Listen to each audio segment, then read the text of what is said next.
kind of warm day. So I'm Dr. Sarah. I'm a naturopathic doctor. New back to New England. I started in New England. I went to California for naturopathic medical school. And at first, my first year there, I was feeling super superior. I had lemons in my tree in December. I walked the dog in the sunshine, and then the call of family and friends brought me back.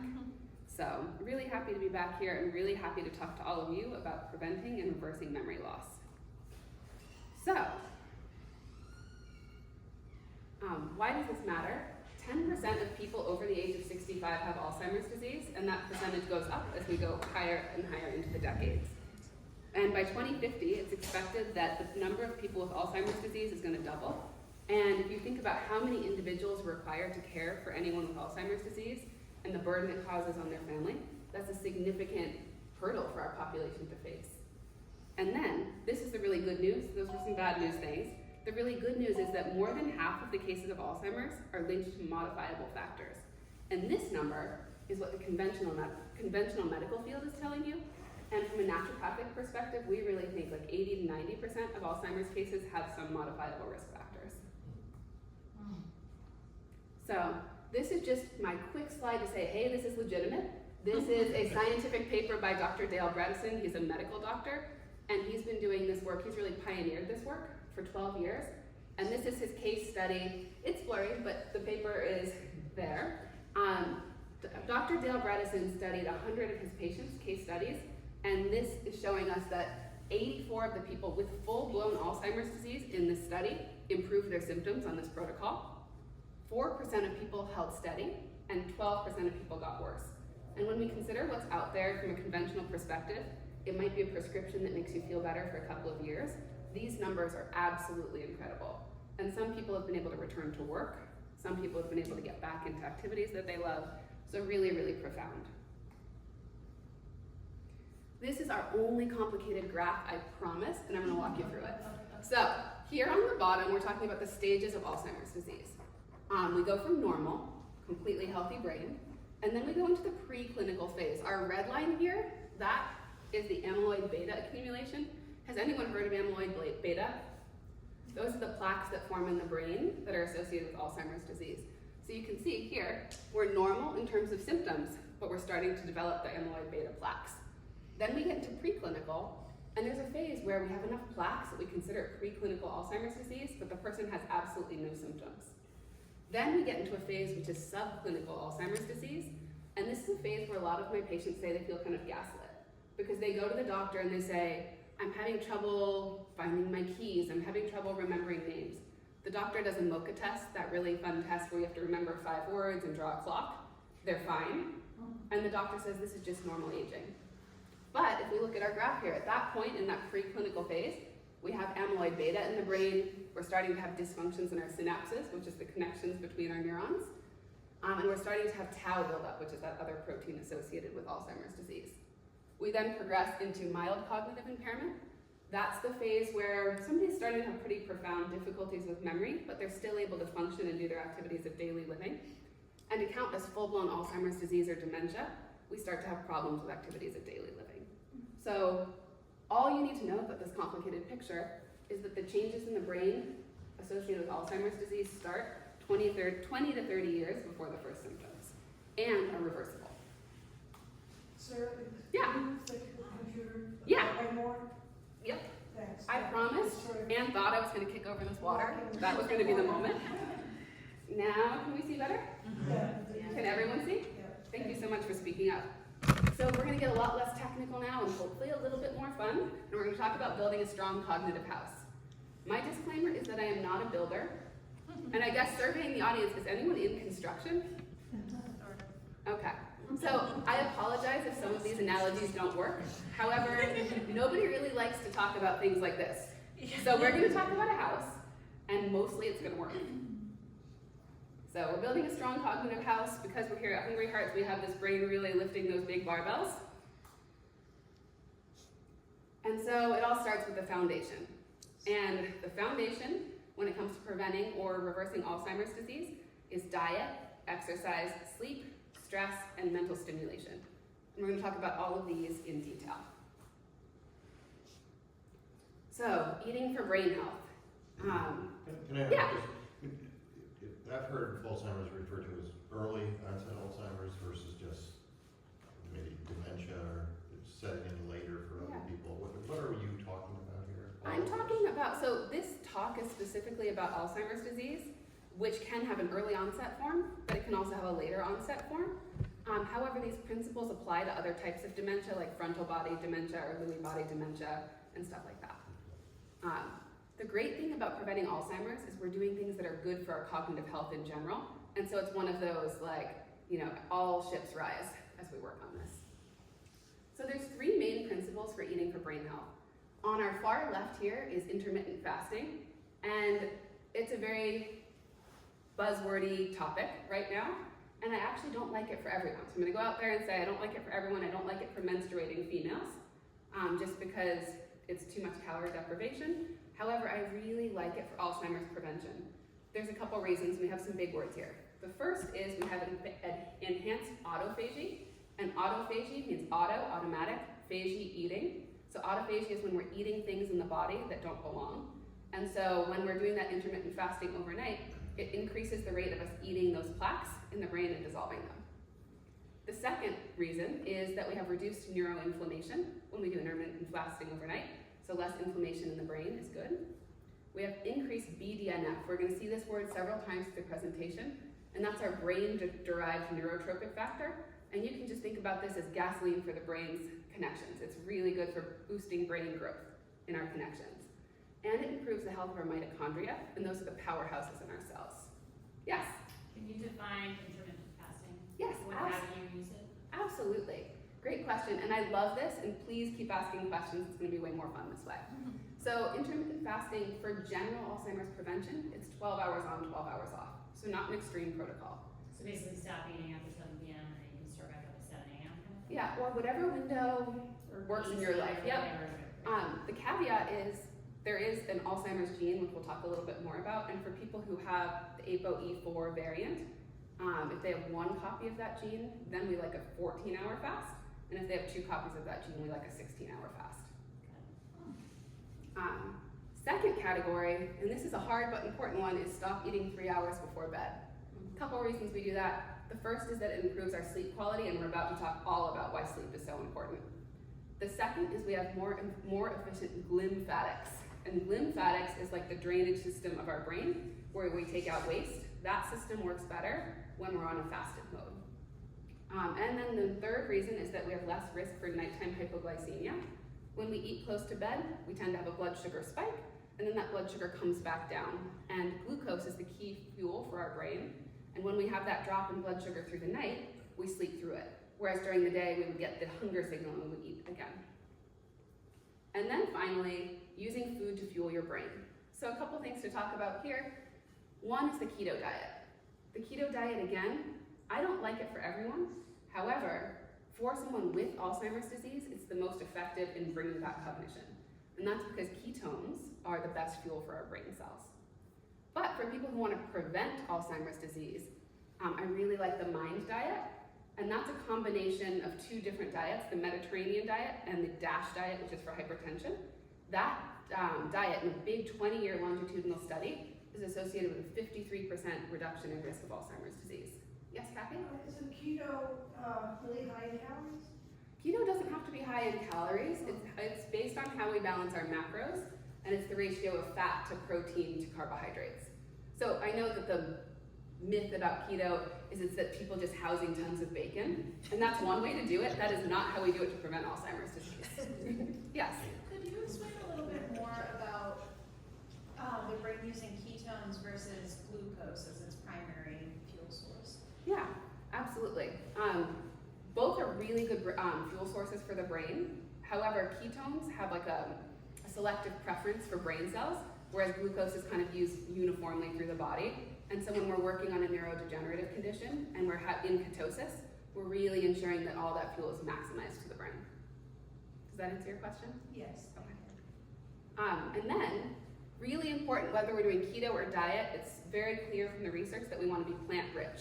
So whether we're eating meat or not, we want to have lots of plant foods on our plate. And then finally, we want to eat lots of low anti-inflammatory foods. exercise for brain health. And this is why we're here in this beautiful space. We need to see a combination of cardiovascular strength training and dancing or other coordinated efforts. It doesn't have to be dancing. So cardiovascular, I promise, but okay. So cardiovascular, it promotes that release of that BDNF, that really good growth factor for our brain cells. So really important, it also brings blood flow to the brain and reduces inflammation in the brain. Strength training improves our insulin sensitivity, which we'll see later that insulin sensitivity is really important for good Alzheimer's prevention.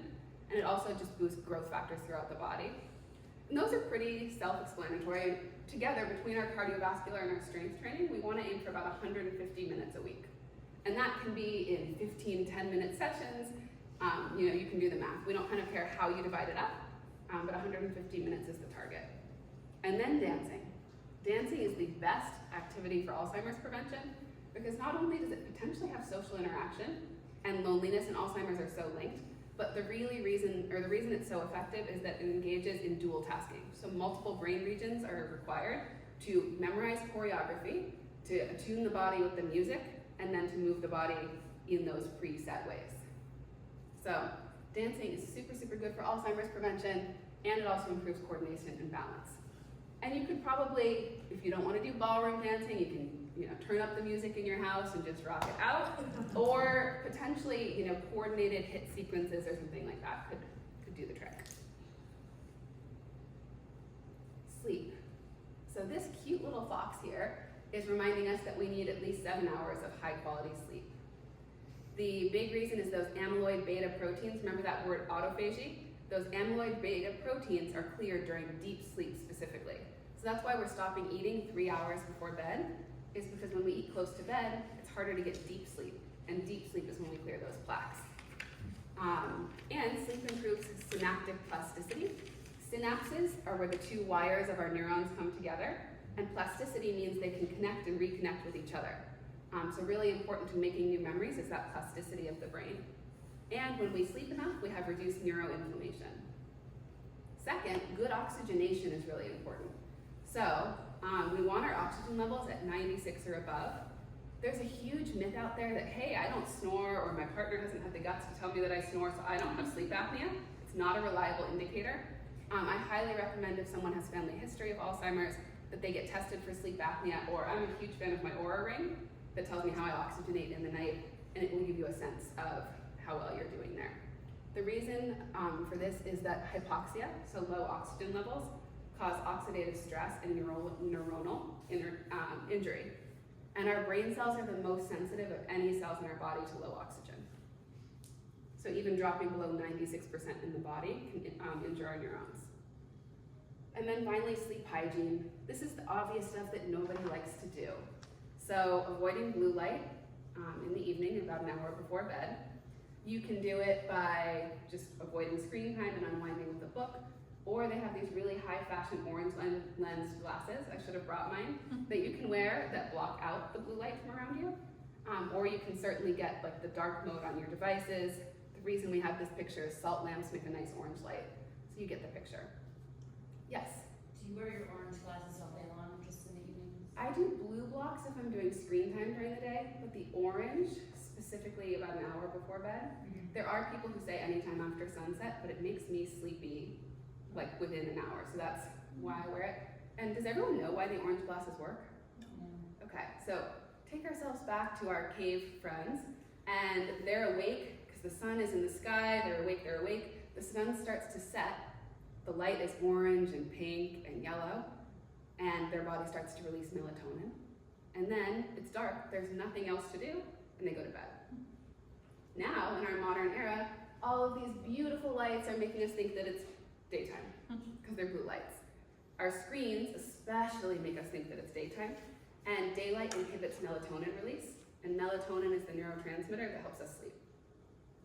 Not neurotransmitter, sorry, hormone that makes us sleep. I want to go back to the 7 hours. Yeah. Is that continuous, or what happens if you get that in a day, but it's spread around the day? Ideally continuous, because then we're having that cycling and more time for the body to do some of those cleaning processes like autophagy. But I'm a huge fan of like not letting good get in the way of, or perfect get in the way of good. And so some people, for whatever reason, maybe they have a new baby, maybe they haven't seen your pet, for whatever reason they can't sleep through, getting the 7 hours in a piecemeal way is better than not. Naps are good, is that what you're saying? Yeah. I mean, it's better though. That 7 hours in one pop is ideal. Yeah, so the orange glasses, they just trick your brain into producing melatonin, basically. And then, yes, Kathy? Can you say more about the synaptic plasticity thing? Yeah, over with our cute little fox. Yeah. So a synapse, we can imagine our neurons are kind of like wires, and a synapse are where the two wires connect. And we used to think that whatever pattern our brain cells were in was the pattern they were stuck in, but more and more we're learning that we have plasticity, or the ability to change connections in the brain. And so when we get enough sleep, it's like the body has energy to rewire. So you've learned something new and it can lay down new connections. Whereas when we're getting less sleep, it's a little bit more rigid and it has a harder time making new connections. Does that make sense? Yeah, so our final sleep point is that we want our bedrooms dark, cold, and quiet as much as possible. So blackout curtains, lowering the thermostat. There's a great custom in the, I think it's in Norway, where they actually open the windows of their bedroom while they're brushing their teeth to just cool the room down. And quiet is also really important. All right. Now stress is one of our other foundational topics. Cortisol is getting a lot of attention lately, and that's our main stress hormone. And cortisol is associated with shrinkage of the hippocampus, and that's the section of our brain that's responsible for forming new memories. So obviously a big problem there for cognitive health. And then cortisol does something, and I'm just giving you the term in case you hear it somewhere else, it does something sneaky called a pregnenolone steal. I'm gonna explain what that means. So pregnenolone is our mother hormone. It's used to make cortisol, testosterone, estrogen, progesterone, a whole bunch of other things. And the body loves, if it's stressed, it wants to take care of you, it wants to protect you from that tiger. So it says, emergency, we're gonna make a lot more cortisol, and then all of a sudden there's not enough pregnenolone to make our sex hormones, which are so protective for our brain, which we'll talk about. So all of a sudden we don't have enough testosterone, we don't have enough estrogen, because we're so busy making this stress hormone that then is shrinking our hippocampus. And then finally, too much cortisol gets the brain really excited, it's protective, we're running from a tiger, right, historically. So our neurons are hyperactive, and amyloid beta, we think about it as a villain, right, because it's associated with Alzheimer's disease, but it's actually the protective response in the brain, where things are so crazy and it's gonna lay down this thing to quiet it. Then, for stress control, there's nothing like time in nature, and here in beautiful New Hampshire, it's very possible. 20 minutes in nature significantly lowers our cortisol levels. So 20 minutes is doable, and added bonus, it's associated with a 30% lower risk of depression. And then meditation can lower cortisol by 20 to 25%, and it's only needed to be 10 minutes per day, so it doesn't need to be a whole big practice. Our last category is brain stimulation. So up here at the top, I'm talking about formal brain training programs. In and of themselves, they don't prevent Alzheimer's, but if you're doing all of the rest, it actually does boost your results. The reason I'm featuring Brain HQ is it's the one with the most research behind it. Lumosity is also pretty good. If you enjoy playing games, it's a great thing to do to work on specific aspects of memory. Crossword puzzles or other word games are associated with a 2.5-year delay in onset of Alzheimer's, so certainly good to do. Playing an instrument, just like dancing, requires multiple brain regions to cooperate, so that's very protective. And then social interactions, being in community like this, regular social interaction reduces Alzheimer's risk by 25%. So loneliness is epidemic in our society and is a huge risk factor. So now we're gonna get to our risky building analogies. I'm glad we don't have any builders here. We're gonna go on a little home inspection talking about 6 types of Alzheimer's disease and how we look for them. So our first type of Alzheimer's is inflammatory. And this picture is a piece of wood being eaten by termites. The reason for that is inflammation slowly eats away at different structures of our body. And it makes sense, right? Because we have inflammation, we're bringing all of these factors in to heal an injury, but these factors are they're emergency workers. They're not delicate, and they're mopping it up in kind of a messy way that causes other damage.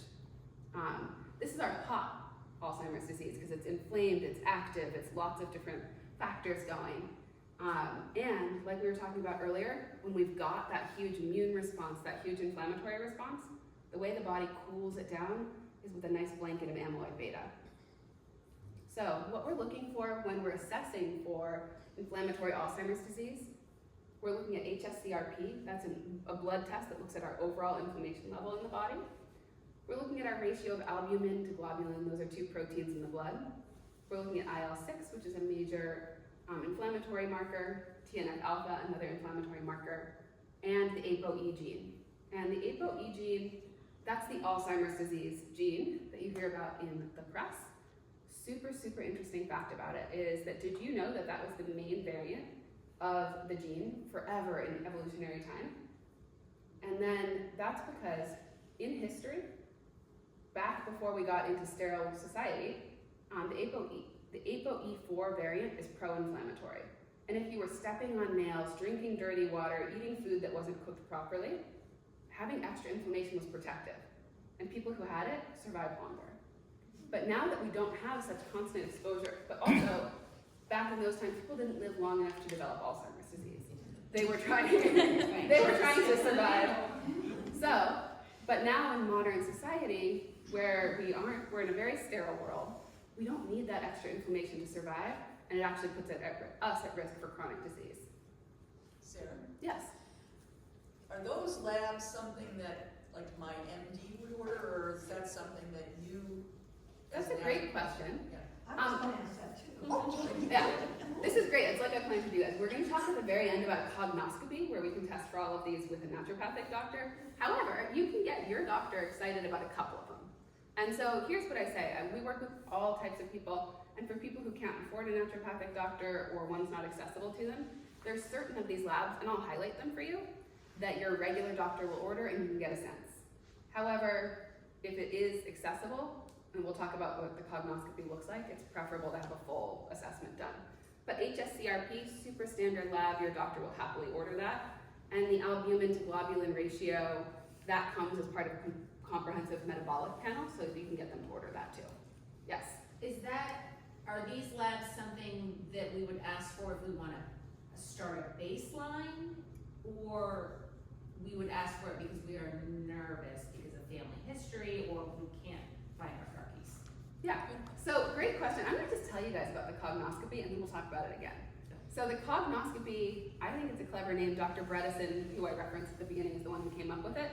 Just like our colonoscopy is a screening for colon cancer, a cognoscopy is an assessment of our cognition. It's not something that a conventional doctor orders. They really don't have expertise in Alzheimer's disease until it develops. But with the cognoscopy, we order all of these labs. First, we start out with a detailed history.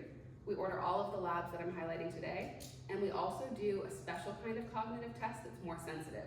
So we talked earlier about the MoCA, and that test is really used to say, do you have Alzheimer's or not? So that's useful down the line, but if you're functioning pretty well now, we want to know, is there any alteration in function at all?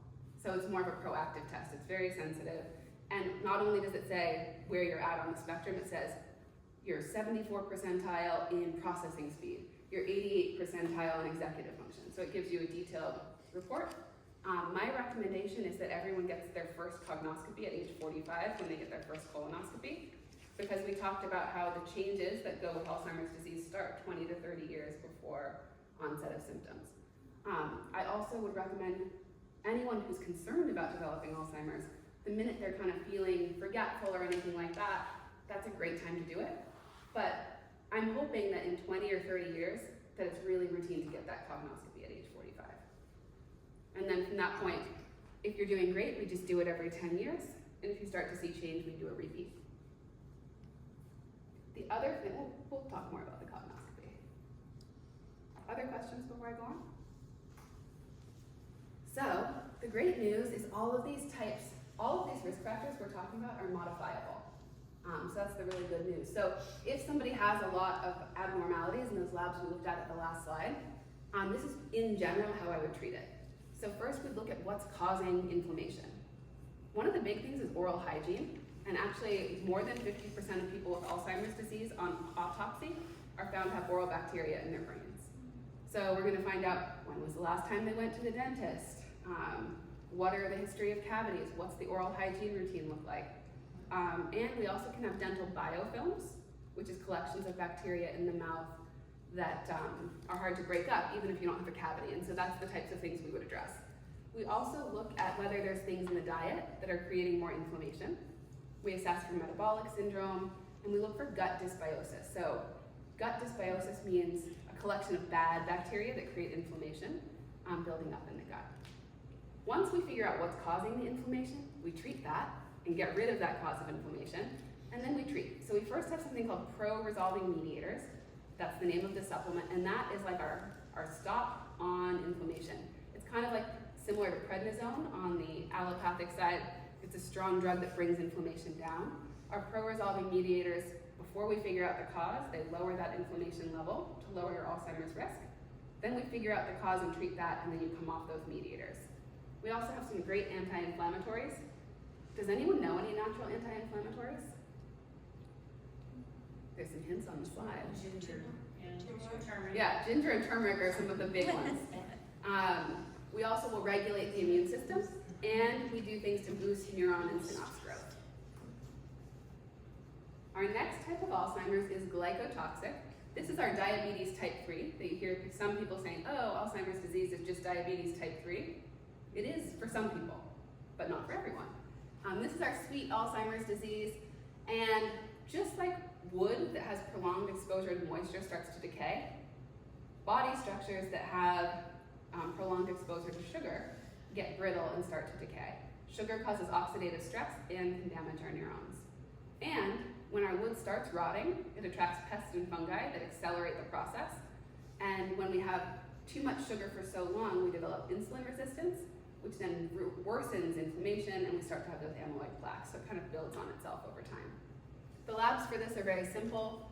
You can definitely get your doctor to run the first two. One is fasting blood glucose, one is hemoglobin A1C, and then fasting insulin, 50-50 whether your doctor will run it. I've also given the functional ranges here. So pre-diabetes doesn't even start until your HbA1c is at 5.6%, but if you have a strong family history of Alzheimer's, we want to get that A1C down under 5.3%. So it's a different range functionally. For someone with glycotoxic diabetes, or not diabetes, glycotoxic Alzheimer's risk factors, we first work to restore insulin sensitivity. One of my favorite tools from this is what's pictured here. It's a CGM. Has anyone seen these? They're getting increasingly popular. It's a little device you put in your arm, put a sticker over it so you can shower, sauna, hot tub, anything like that. And it, via Bluetooth, it reads your blood sugar all the time, and it transmits data to your phone. So you can see in real time, how does my stress level, how does my exercise, how does my sleep, how does my diet affect my blood sugar? So that's one of my favorite tools, just to give people the awareness. Like for me, I wore one, and I was so shocked that the thing that really caused my blood sugar to spike was one of my favorites, and it's healthy. It was kombucha. And not everyone reacts that way, but for me, kombucha was a no-go. And so then I diluted it with water, and still, big spike in my blood sugar. So for my body, which I never would have guessed kombucha wasn't it. Increasing fiber to over 30 grams per day, it's a lot. And if you decide to embark on this, please do not jump from where you're at to 30, you will end up constipated. The body needs an adjustment period. So if you're getting about 10 grams, go to 15 for a couple weeks, then 20, then 25, and increase your water by 8 ounces with each increase that you do. I'm referencing the Glucose Goddess. She has a great Instagram account. She's gotten a little commercial, but originally she was this cool French biochemist who had really good data-driven information on her page, and she's developed 2 books. One, The Glucose Revolution, is a really good guide to how to eat in a blood sugar-friendly way. There's also fabulous herbs to control blood sugar. One of the best ones all of you have at home.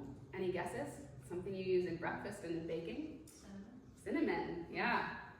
Just a teaspoon of cinnamon a day can have profound effects on blood sugar control. Gymnema is another really good one. And then exercise, absolutely critical, especially our strength training, to boost that insulin sensitivity. We also work on reducing inflammation because sugar has created that inflammatory response, and to restore trophic support. Trophic is growth factors.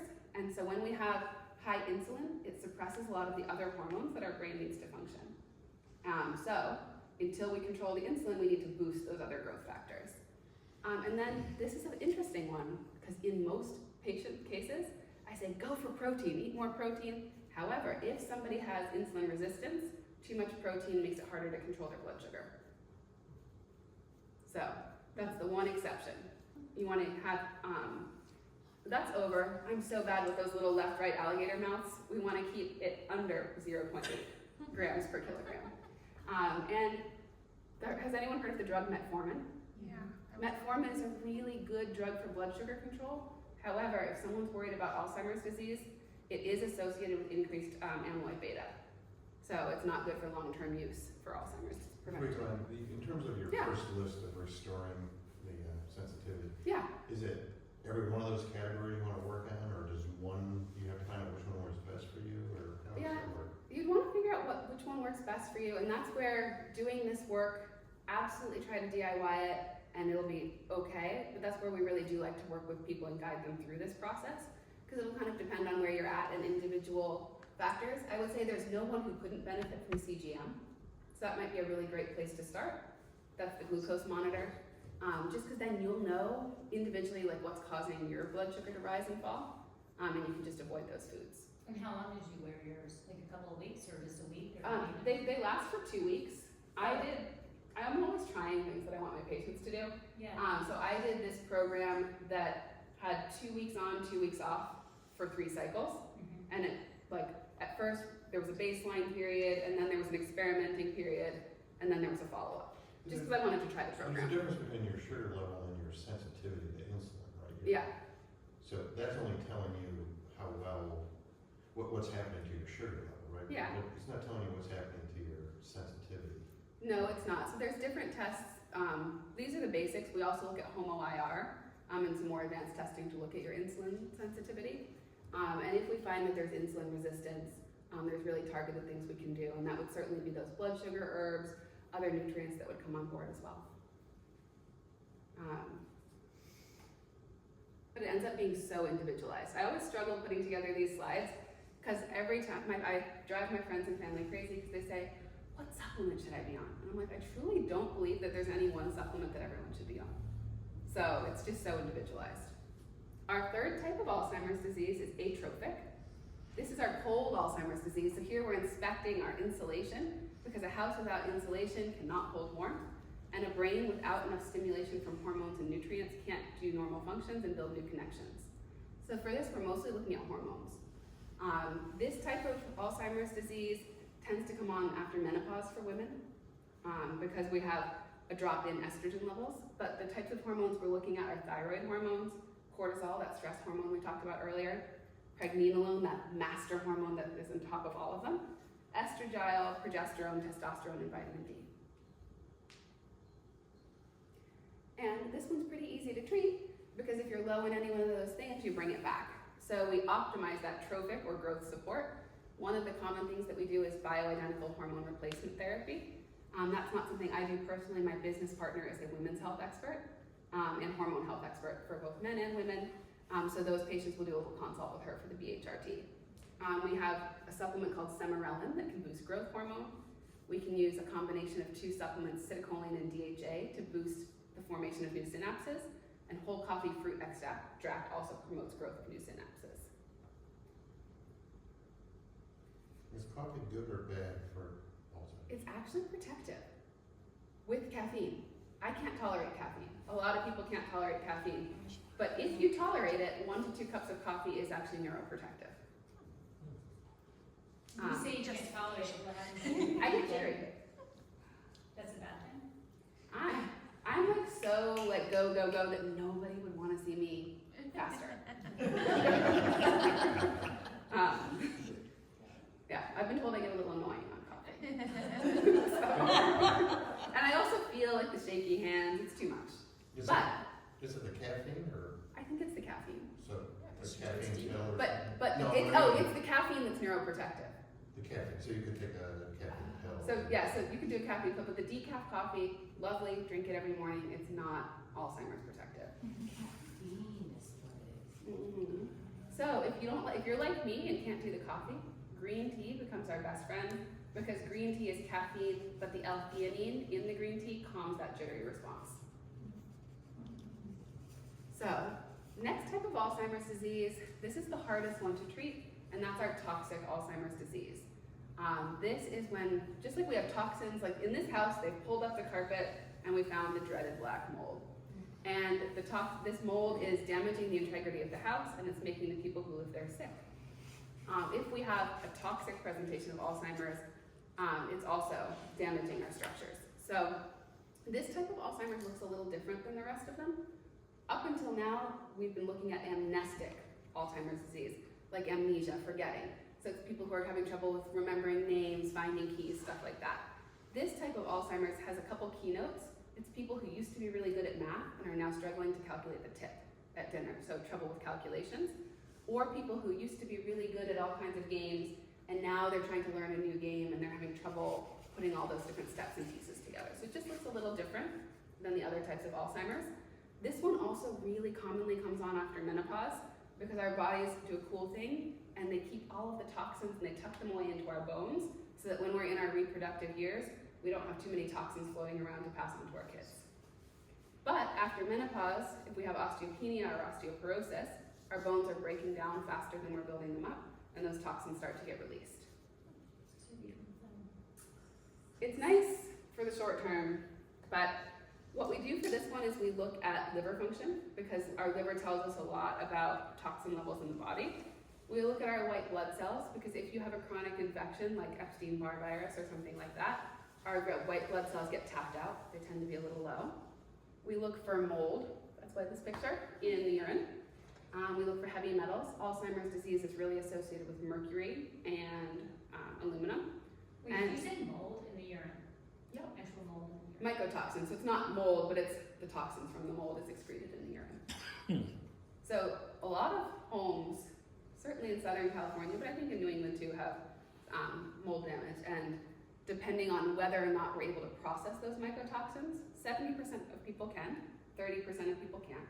If you can't process them, they're building up in your body and can cause cognitive decline and other symptoms. How do you get them out? That's like 12 more lectures, but it's doable.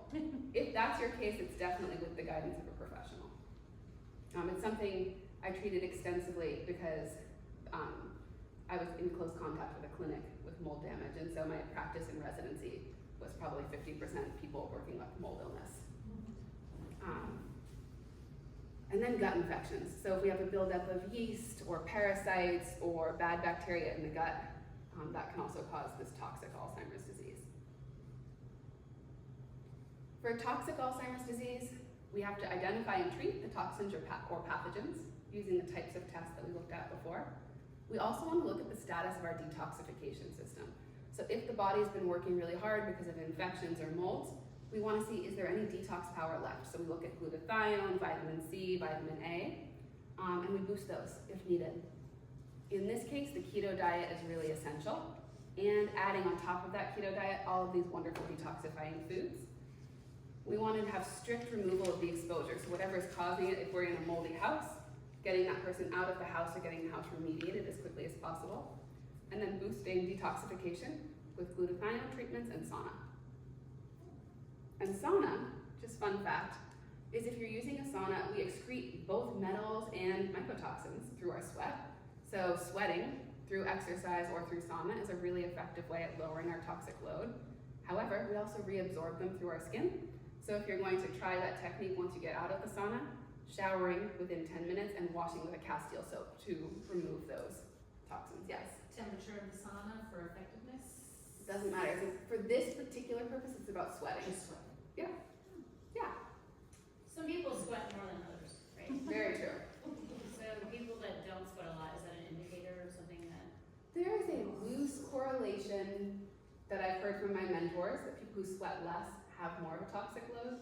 I have not found anything in the literature to back that up scientifically.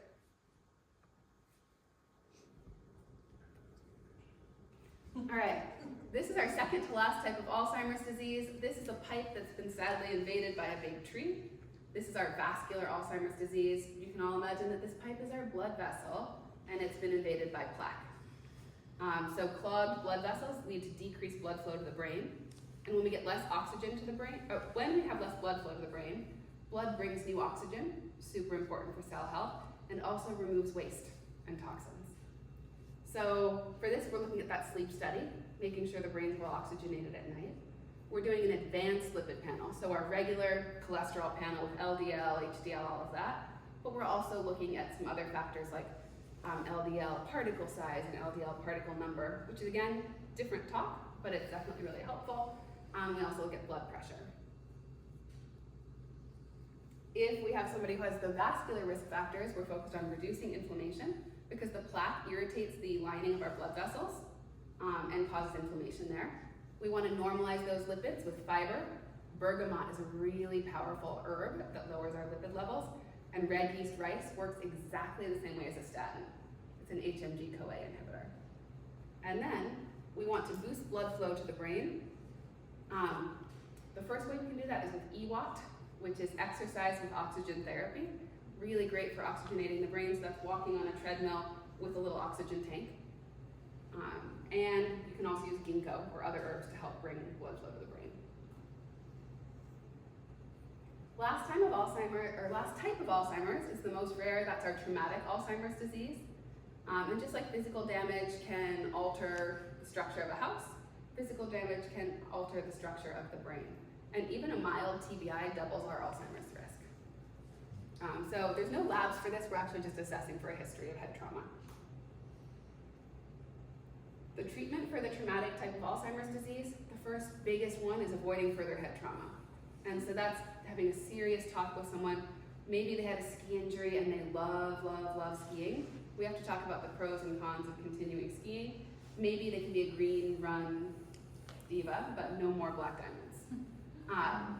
We want to optimize that trophic support. So the brain's been disrupted. We want to put lots of good growth factors in to help it heal.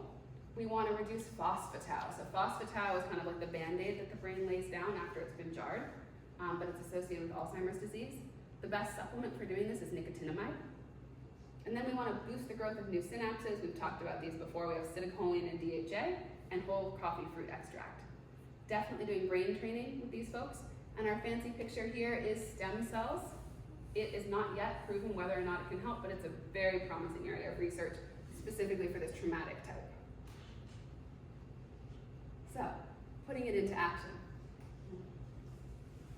The foundation is essential. I cannot overstress that enough. I have so many patients who say to me, like, Dr. Sarah, what if I just do the supplements that you prescribed? Like, am I gonna get better? Probably not. The supplements are helpful, but they are supplements. And we talk in naturopathic medicine about obstacles to cure. And if somebody's eating a really inflammatory diet and then having cinnamon, it's not gonna cut it. But if they change their diet and add the cinnamon and add the ginkgo, now we're talking. So one of the things that I do is work with people one-on-one in a stepwise fashion to make the lifestyle changes, because I truly believe too that food is community, it's connection, it's tradition, all of that. And so we want to make changes that work for a person. We want to do it slowly, but we want to get there. So our diet, exercise, sleep, stress, and brain stimulation, all the most important things you can be doing. And then we should all think about getting a cognoscopy and tell our loved ones they should get a cognoscopy, because Alzheimer's disease is preventable if we take action early. And it is reversible, but it's a lot harder to reverse it than to prevent it. Yes? So, the colonoscopy, Yeah, that one, there's no pictures cool enough to know about getting a cognoscopy. So I want you all to pair and leave saying, if you walk away with one thing, I'd like you to walk away saying, anytime I'm scheduling a colonoscopy, I should be getting a cognoscopy. Just unite those in your brain. The intervals are the same, and they're just as important. So the cognoscopy, like we said, that's running through the blood labs that I gave you today. Those blood labs are the standard ones, but with the guidance of a naturopathic doctor, we come to understand you and your risk factors, and we try to save you money. Maybe there's certain things that you don't seem at all at risk for. We can look at the labs your doctors run, and we can say, you know what, your cholesterol is great. We're not gonna worry about that, we're gonna focus here. Or if there's an area that seems more concerning, we might do deeper labs than the ones we talked about. And then we do that proactive, highly sensitive brain testing. So, you can book a discovery call to learn more.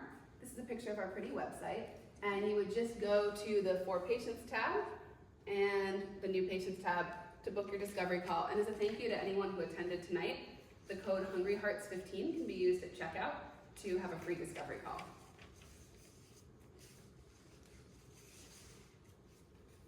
And I want to leave us with this: an ounce of prevention is worth a pound of cure. And with that, any other questions? Where are you based? I am right now telehealth only, serving patients in Maine, New Hampshire, Connecticut, and Massachusetts. I'm going to be doing hours in person in Newington, New Hampshire, starting in April, and opening a brick and mortar in Dover in the fall, probably. So not super local.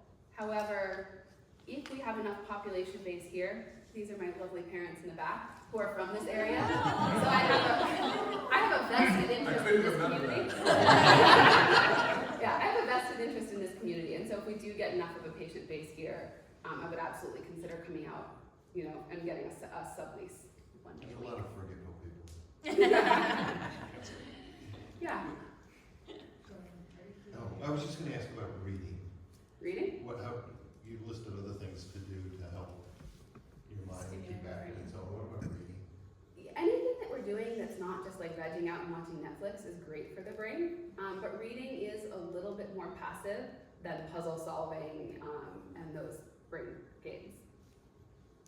But I think learning new things, it depends probably also on what you're reading. Yeah, I was gonna. Yeah, learning new things always good, but like if, Plus and- nonfiction. yeah. But here's the other thing: we have to enjoy our lives. If you love reading and are going to do that happily, and you hate crossword puzzles, don't do a crossword puzzle and hate 30 minutes of your life every single day to prevent having a problem later.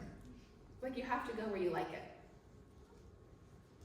I was curious, on the very first slide, it said something about there's projected to be a 50% increase in Alzheimer's. Do you have any theories as to why that is?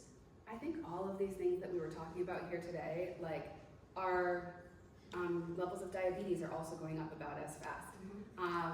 The toxin level is going up, like heavy metal exposure, metals in the water system, stuff like that. I can't tell you how many patients, like the most common metal I've been finding in my patients is arsenic in their urine tests. So I think we're having a dirtier world.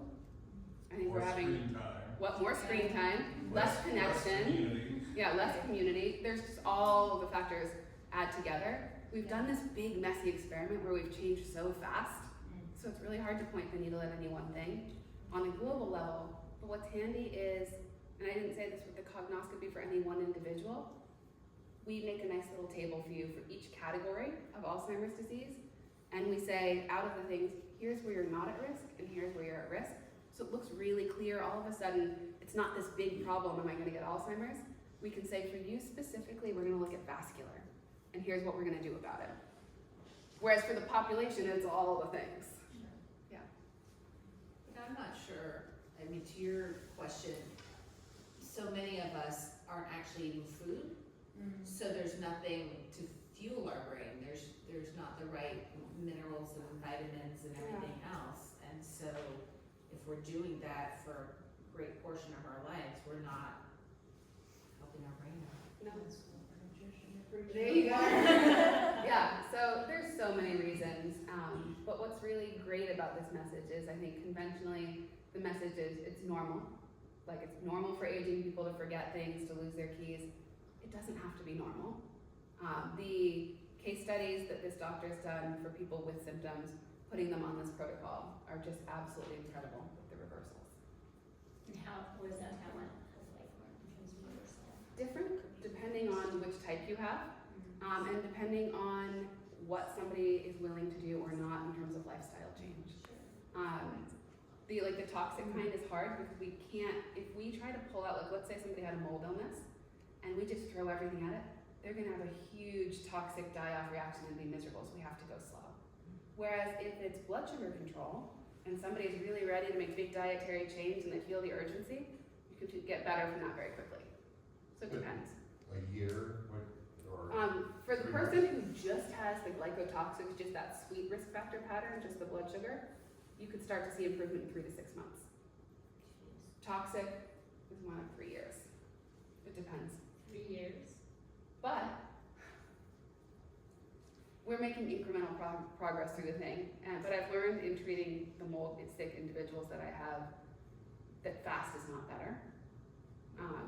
But it depends on what the toxic cause is. If it's mold, it's slower. If it's Epstein-Barr virus, it's faster. So every case is so different. And usually nobody has one neat little case where they have all the risk factors in one and none in the other. So usually we're doing like a little bit of a multifactorial plan.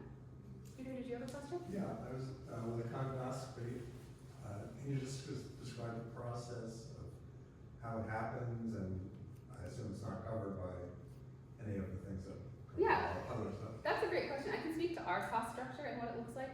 So the process, if you wanted to do a cognoscopy, and you did your discovery call with Guy and more, you would book a new patient visit. You'd sit down with me for 90 minutes to go over your particular risk factors. After that, we'd order testing. And I don't want to give a number for testing because I will work with anyone's budget. And it's very typical, like depending on your relationship with your primary care, we're going to try to get as many covered through your primary care as we can. If they're feeling game, we might get a lot covered through them. We might be able to say we're not so worried about certain things for you, or we might triage it. Like a lot of my patients can't pay for all the labs up front, and we say here's our top priority ones. But all in all, we're probably looking, if it's a simple case without having to look for urinary mycotoxins or heavy metals or anything like that, we're probably looking at about 250 for labs. And then after that, the brain test is free. Dr. Bredesen is like a Alzheimer's prevention evangelist. He's made all of these tools available for free. So that's free, the labs. And then we get back together in a follow-up visit. We go through all of those results and I give you a treatment plan. And then most people like to come back again, see how it's going, and we adjust from there. Yeah. Are you an advocate of fish oil for memory? Yes and no. So, I know, so annoying. But remember that ApoE gene we talked about? That's the Alzheimer's gene. So if we test for that, ApoE4 people don't do well with fish oil, but ApoE3 and ApoE2 do. So, it's super inconvenient because I can't ever give anyone a clean answer, but that's the truth of it. Other questions? Cinnamon question. Yeah. So, if you're brewing up a tea with cinnamon sticks, would that count towards cinnamon? If I put cinnamon into my coffee filter and brew coffee through it, does that count? Yeah. You can't overdo it with cinnamon except if you go cheap with your cinnamon. So there's, and I can't do the Latin names, but this is very Googleable. There's a couple different varieties of cinnamon. One of them has high levels of something that is not good for you. So you just want to make sure you're getting that expensive true cinnamon and not the knockoff cinnamon. There's a knockoff of everything. There is. Most cinnamon, like the really cheap cinnamon isn't actually cinnamon, it's a knockoff. Other questions? I thank you all so much for your time and coming out and learning about your brain. If there's any individual questions, I'm also happy to do a little sidebar and take them. Up front, we have our mailing list here for Hungry Hearts. Thank you again so much to Jamie for hosting and to the beautiful gym space for existing here and having community.